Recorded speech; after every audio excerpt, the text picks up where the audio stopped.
Hello friends, the 609th days of the war between Russia and Ukraine continues. Heavy fighting continues near Avdiivka. The General Staff reports 10 unsuccessful enemy attacks in the area of Stepove, Avdiivka and Sieverne. Russian assaults near Avdiivka continue. Now the efforts of the Russians are concentrated in the direction of Berdichi to the highway, but the railroad prevents them from doing so. This was reported today by the head of the city ministry administration Barabash. He says that the loss of the railroad will not change anything for the armed forces of Ukraine in terms of logistics. Now the railroad makes no sense in terms of logistics because it's not used. The occupiers are trying to approach the railroad to storm it, but the fire control from our side there is very serious, Barabash said. In addition, he said, Avdiivka's lake heap, the capture of which was announced by the Russian and a number of Ukrainian military telegram channels, is a gray zone which no one controls. Both Ukrainian and Russian military go in there, but it is impossible to gain a foothold there. There is the heap itself, and there are several smaller ones near it. This is a small heap. It is multi-layered, not the usual classic heap. On one of the small layers, conventionally next to the big spoil heap, the Russians put flags and made some kind of circus out of it.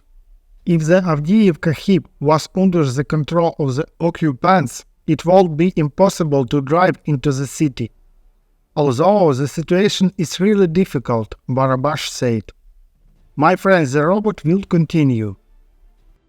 Let me remind you that yesterday the Ukrainian armed forces used drones to attack the Russian flag on top of a waste heap in the north of Avdiivka, which the Russians captured the day before. Ukrainian telegram channels showed a video of a drone approaching the tricolor and red flags and, apparently, exploding. Earlier, Ukrainian military telegram channels reported that Russian units captured the waste heap several days ago. And yesterday the Russians published a video with a flag on top of a waste heap, which was attacked by a drone. The latest report from the Ukrainian telegram channel Deep State states that the Russians actually control the waste heap near Avdiivka and part of the adjacent territory.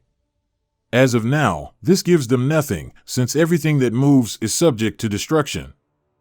However, small groups can enter, writes Deep State. Another Ukrainian military expert, Mashevets, writes that the enemy broke through to the railway and took control of the Terikon position. He has a little less than 5 kilometers left to Orlovka.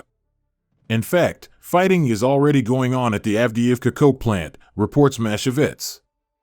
Western experts also record that the Russians are occupying the Terikon position. Guys, I understand that you want to hear positive news, but at the moment this is exactly the information we receive.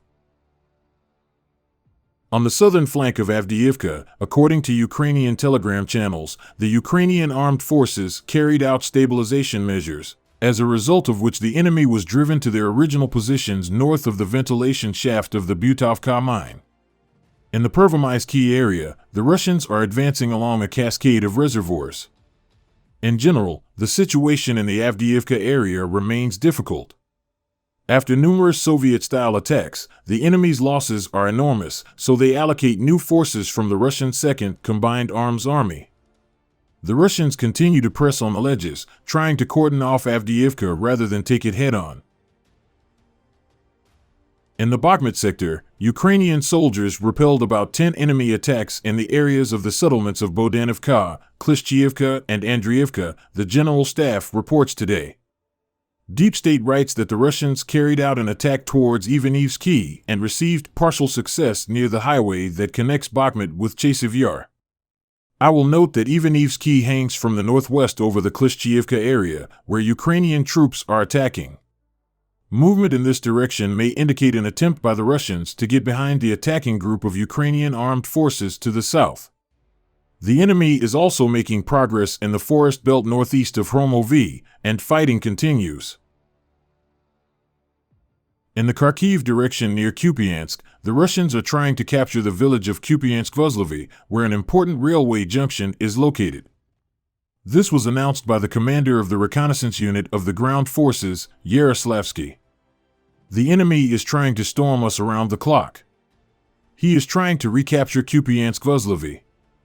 This is truly a strategic railway junction, which he is trying to grab onto, and is defeating the crossings, all objects that can cut us off from Kupiansk-Vuzlovyi, Yaroslavsky said. According to him, the Russians are suffering heavy losses, but continue to actively storm with the aim of encircling Kupiansk. We don't feel that the enemy is getting smaller.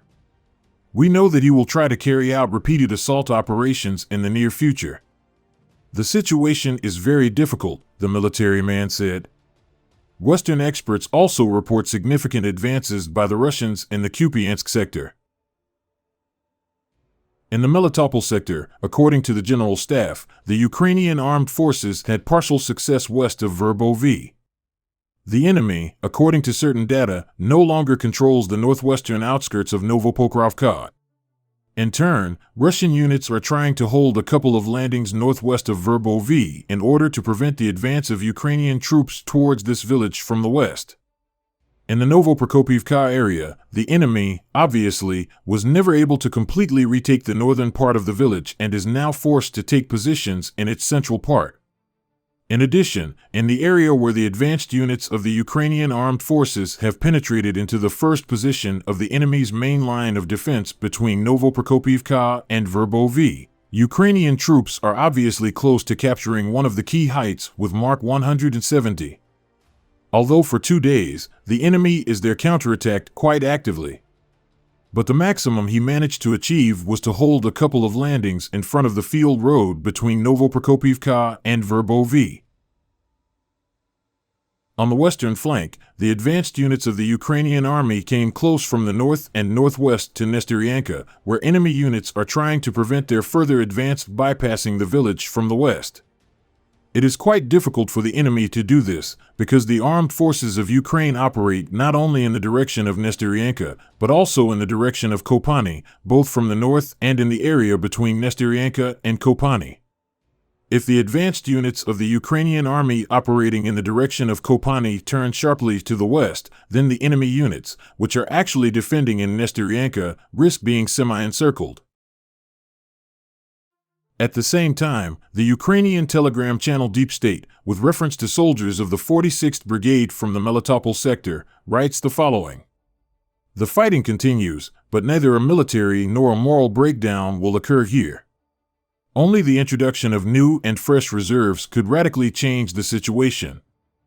But the situation along the entire front forces them to stretch out. Change the situation without an advantage in people and equipment, and even more so without aviation support, it is unlikely in this area. We must calmly acknowledge this and work on. This is the strategic side. The enemy dug in, got comfortable, and took aim. The key heights of this area are under the control of the enemy. And they are in no hurry yet. Now there is a stalemate here. In other words, Russia is now actively conducting offensive operations on several sectors of the front at once. And, according to the Ukrainian military, the Russian army's reserves have not yet run out and allow them to continue attacks, despite losses. Friends, please support my channel if you like the video I provide, because making video is my full-time job. Thank you very much and see you in the next video.